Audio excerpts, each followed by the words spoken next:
We're now heading to Niger State, where communities in the Borgu Emirate face repeated bandit attacks. Residents report abductions, killings and raids on villages, even as security agencies claim gains against armed groups operating around the Kainji forest. In the studio is His Highness Murtala Haliru Dantoro. He's the son of the former emir, a community leader in Borgu. He's going to tell us what is happening on the ground and what steps could close the security gaps.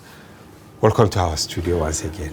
Thank you very much. And we want to first console with you and condole with you over repeated incidents. Absolutely. In Niger State in general, but most importantly around the domain of your ancestors. Yes. So can you shed more light at what is the situation now? Yes, thank you for this opportunity. The situation in Borgu Emirate, which is, we have Borgu local government and Agwara local government. So its entirety is called Borgu Emirate. Actually, let's start from the scratch. The Borgu land is a very vast land. You see, this insecurity issue has been a thing that's been ongoing, but was at a very low tempo. So it was very negligible at the first instance. So now I'm going to take you back. You see, from Mokwa all the way to New Busa, the entirety of that road, apart from Zugurma Ibi, there's a place called Pelegi to Ibi. It's almost like 40 kilometers or so. The entire place is bushy. It's bush? Bushy, all the way. That's number one. Then you now get into New Busa itself. But initially, that road was a very smooth road. So you could just move easily, you know? And that was reconstructed during when the late Muhammad Buhari was the chairman PTF. At that time, that was when my late father lobbied for it. So it was the late emir. Yeah, my late father, late emir Haliru Dantoro, may so rest in peace. Lobbied for that road to be reconstructed. So right now, you cannot move a kilometer or two without stopping. The entire place is full of potholes and ditches. That is one. So there's a problem there. So at both sides, you have the entirety of bushes. Nothing is going on there. So when you're traveling, you're just praying till you get home. Now, when you go all the way to Agwara, where this whole thing started, or is happening, Babana is closer to the border, and the national park borders the Republic of Benin. Now, if you come all the way from, let's say from Wawa, where unfortunately some of our young ones were killed, almost 6 or 7 of them. That happened just last week. Just last week? Just last week. 7 young men were killed. By bandits? Yes. They were just killed. And it was a devastating situation for us. We keep burying people and always scared what is going to happen next. So from Wawa, it's a ward on its own. So from Wawa to, let's say, it's a place called, I think it's called Tungam, something like that. Yeah? From that place all the way to Luma is like probably 40 or some 50 kilometers, all bushy. So you see that we are vulnerable. And the recent attack that happened just 3 nights ago, around 3 a.m. or so, when the bandits attacked the police station in Agwara local government, that is in the town of Agwara. They burnt down the place. The police station, and they burned down a part of a church called UMCA. And according to my research, my findings, I think when the police people arrested some of their members, so they came to free them. And do you know one thing? The entire place has no security apparatus. That police station itself is unequipped. So how do you expect it to deploy or have a routine security check in that period, or let's say a routine security check, at least to give them a certain fear that there is a proactive approach to the insecurity going on there. So currently, our people are living in fear, absolute fear. Now, if you want to travel, you just have to keep praying till you get home. You might not get home.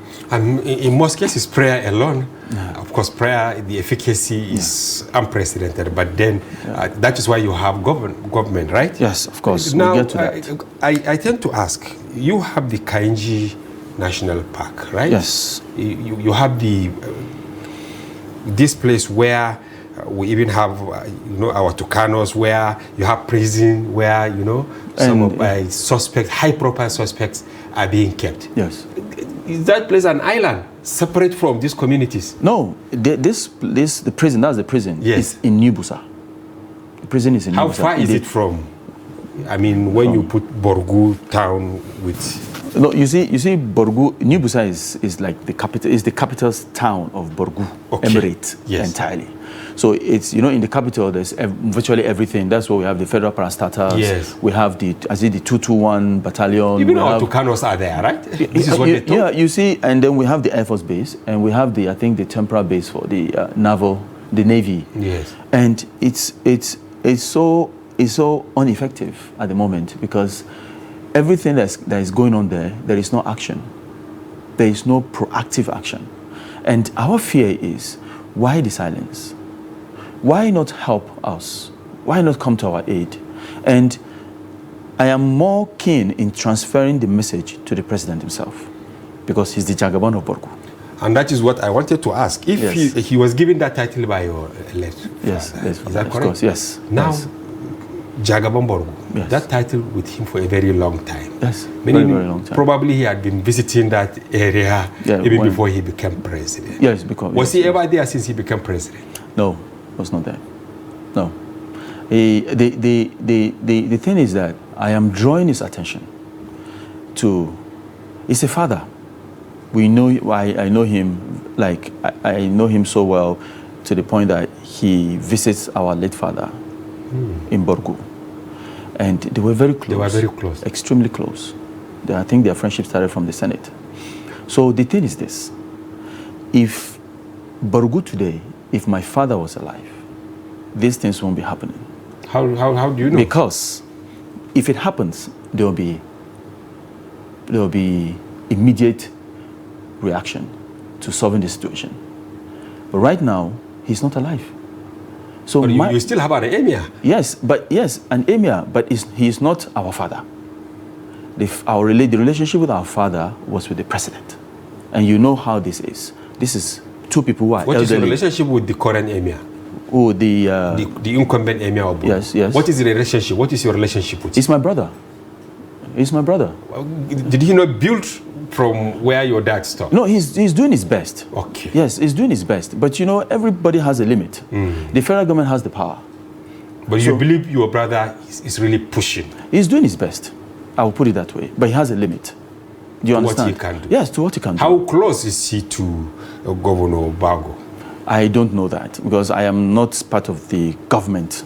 Yes. I'm not in the government corridor, so I don't know that. But I know definitely they are cool together because, after all, Bago is our governor, and I can say that too. They have a good relationship. I believe so because I've not heard anything wrong between them. So I believe they have a good relationship. He's doing his best, and the governor too has a limit too, because of the security apparatus. The entirety of power is at the center. You understand? And I believe you know that. So I am hammering on the president because he is one of us. The Borgu Emirate, the title Jagaban means a leader. A leader? Yes. So if it falls, automatically we can say Tinubu? Yes, his kingdom has fallen. So his kingdom is fallen. I want him to look into this matter because the Borgu Emirate itself is unsettled. Everything is going entirely... How distraught are your people now? Do they go to farms from No, they don't. They are scared to go to farms. Do they go fishing? Fishing? Well, fishing is quite neighboring, but where it's a bit far, they can go. See, right now, the economic situation in that entire Borgu Emirate is going down. People are struggling. We want security rest. Without security in that place, it is not going to be good at all. In Zamfara and Katsina, we hear bandits asking households to bring their daughters. They take them to the bush and all that. You know, asking people to go and farm on their farmlands and all that, taking their cattle. And are you witnessing some of these things? No, in our own case, they take them.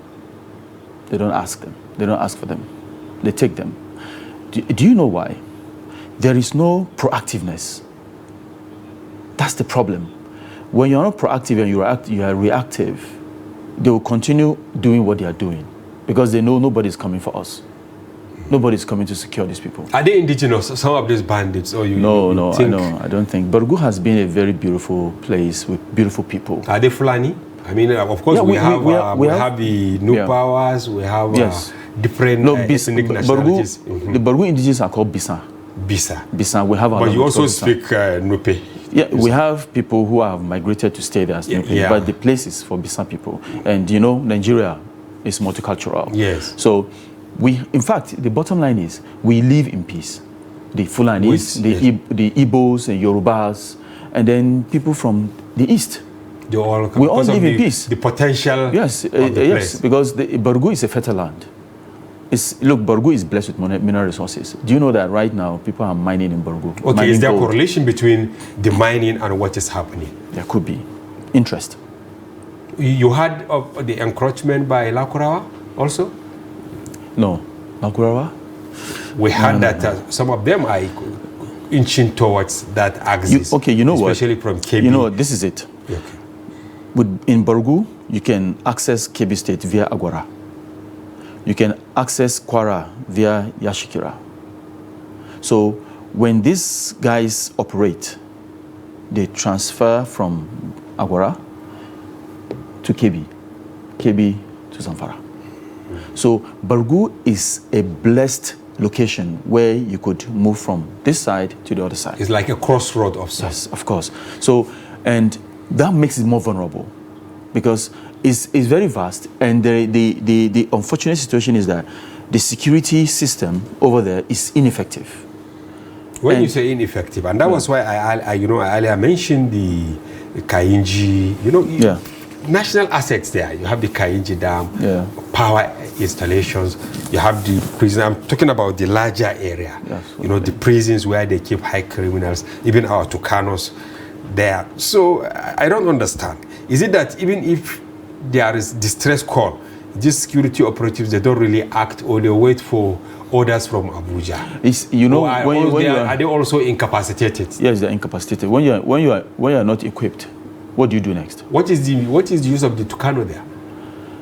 Okay, the Tucano, that it has to be an order from the center. But even to get deploy. Even to get the Tucano, you need auxiliary. Yeah, but that's what I mentioned earlier. Yes, we have the bases there, and that's why I'm calling on the Minister of Defense to look into this matter, because Borgu shouldn't be a place where there should be security unrest, because we have the base there. Is it a 221 battalion or something like that? We have the base there. But I think they are doing something because it wasn't long when one of the Amman aircraft crash land around that location. You heard of that? Yeah, of course. So meaning something is happening. Yes, but you know what? My main concern is this: we have what it takes to provide security. Okay, that is where you are here. That is the problem I have. Is that the army base is there. We have the Air Force base. Why are we having insecurity? If you're talking about the Tucano, especially, what Tucano does. It's like that. It takes people out. Why not deploy? Why not give orders? The Minister of Defense, I believed that when he came to power, when he was given the opportunity to become the minister, he spoke with confidence, vehemently. So why is Borgu not a place of interest? He's doing very well in his own capacity. But what I'm saying is that at all, he should bring his attention there. We need security. Maybe there are vested interests, because when I asked you earlier whether there is a nexus between the insecurity and mining, we rarely Yeah, but I can't even remember when last they said, okay, a miner was actually attacked and killed by bandits. Yes, but look, here's the case. They are killing our brothers and sisters. Whether mining or interest, that's not what matters to us. You can go ahead and do your mining. But do you believe that those behind the mining are the instigators of some of these? No, I can't say that because I have not heard that. You understand? I have not heard that. But some of you who normally call out, they do say that we should, I mean, investigate. Why are the miners, moving in exotic vehicles, taking heavy equipment, doing all their mining, and then going out, coming in? Peacefully, nothing happens. Yes. You see, I cannot feed you with that information because I don't have it. But what I have is we are witnessing the killings in Borgu. That is what we have witnessed, and that is what I'm witnessing. People having their businesses is not really our business. Our business is that, look, we are accommodating people. You can do your mining, we are fine with that. As long as it's developing us economically, because there's no way you're going to spend your money there. So either way, you're providing employment, right? And you are at least spending your money in that community. That is okay with us. We are saying that we just need a federal intervention. We are begging and pleading to His Excellency, the President of Nigeria, the Jagaban of Borgu. That is my interest, because he is the Jagaban of Borgu. If he is not the Jagaban of Borgu, we will just be talking and talking, won't put more emphasis, because after all, this insecurity is everywhere. Right? We don't expect him to make miracles, but we expect him to put more attention to Borgu, because they have been talking about this,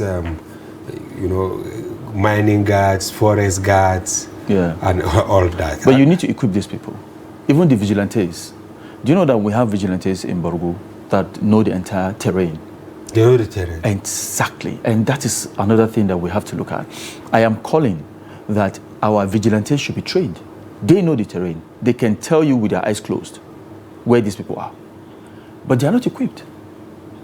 If they are equipped, we will be all right.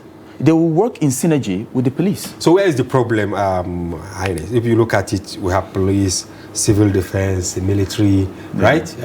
Customs, immigration, mining guards, and all that. And now, just recently, was it last week, we had the minister, when he was talking to the committee he inaugurated, to now bring back ex-servicemen, right? Are you in tune with that, to bring back ex-servicemen who they believe they know the terrain and all that, and that they will help in mitigating some of these issues? See, look, ex-servicemen, what are they going to do? My own is, if we are going to face this thing hands-on, you have to work with the people who understand the communities. And those people who understand the communities are the locals. And most of the locals are the vigilantes. You can bring the ex-servicemen, but they have a limit of where they will go to. But the vigilante knows the entire. So security is local. It's just weak. What I'm saying is that we are crying for equipment. We are crying for interest. Make it a priority. That is what we are calling on the president. Make Borgu a priority. It's a kingdom that you have a position, a title that you uphold. Yes. What is the essence of upholding a title and the kingdom is dying? All right, the Borgu kingdom will not die. Thank you very much. I wish we had more time. Absolutely. But time not on our side. Yes. Thank you very much for coming to the program. Thank you so much. Yes, because we've been with Murtala Haliru Dantoro, son of the late Emir of Borgu, a community leader in that area now, making passionate appeal to President Bola Ahmed Tinubu to find a solution to the problem afflicting their people. And that's a wrap on today's package. We hope you enjoyed the program. Join us tomorrow for another interesting edition of Daily Politics From here. I'm Hamza Idris. Good night.